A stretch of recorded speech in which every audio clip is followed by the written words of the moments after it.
welcome to another video. In today's video, it's Outsulation 2.0. So here's what we got going on.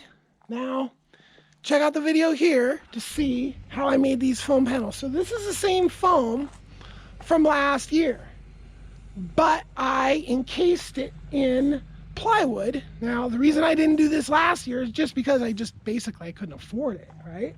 So then I had all this foam and it got beat up pretty bad. It was hanging on pretty good, but when I had to do my concrete, I had to take a panel out to get the concrete in, and then the wind showed up and just blew it apart super bad. So at that point, it was really never supposed to be permanent, okay? I don't really need insulation or outsulation between the containers and the outside. So what this will eventually be is a rock wall with a rocket stove and a thermal mass block. So this whole entire thing, on both sides, there'll be two of those units. Big, nice rock walls with the rocks that I have right out there from the property. So all this needs to come back down. So basically what I did is I just used those full 4x8 sheets, covered as best as I could, and then any place that was gaps, I just either filled it with this number 3 green lumber, which, boy, this stuff is inexpensive. Those boards only cost me $5 a piece. I also bought shop spec plywood, so that was super expensive. Still made this project a pretty expensive project. So all told, if you were to want to do your shipping containers like this, you're going to spend over a couple $1,000s on materials to be able to get it to this level, right? And I do have metal siding that's going up next. So I'm actually really stoked about this though, because this is all going to easily come back apart. Some of these panels kind of popped apart, like the glue didn't take fully, some popped off a corner, some the entire thing. But basically what I did is the ones that were bad, I just put them up on the roof so they were just sitting flat, right? Then when this all comes back apart, I'll have cases of liquid nails, and any that are messed up, I'll fix. They'll all be stacked on pallets, and I'll be able to reuse every single bit or most of it that I put in here. So this is, where exactly these will go into the build, I don't know yet. I might actually buy a bunch more panels and just produce a bunch more of these and do this all over the house. I'm not sure. I might save these for part of the greenhouse build.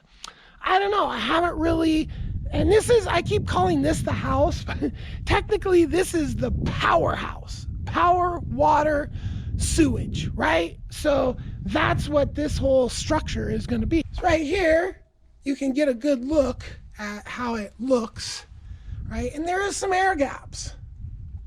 And I don't intend on filling those air gaps because this works so well already. I will block those holes off. I left this exposed for this video so you just could see how it's going together. Now, what's really taken a while to put together is this side.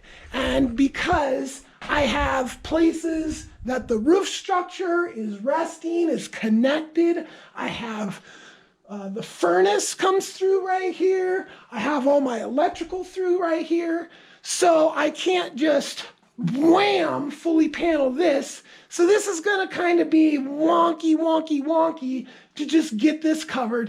And it takes a little extra time, but the goal is to just leave the panels in their 4x8 sheets. I've only notched just one, so every single one, just a little corner of one of these sheets I notched for the roof just to make my life easier. But every other single one is just going to be left in its full 4x8 sheet form, and I'll just kind of walk it off. Then I'll cover up the foam with the extra plywood, the boards, everything's strong, secure, and then anything that's really exposed to the weather is going to be covered in the metal siding just to preserve the boards, right? So I just put a nice cover of metal siding down there, which I have a bunch, and then this stuff will be all reusable, which is when I have to do temporary things like this.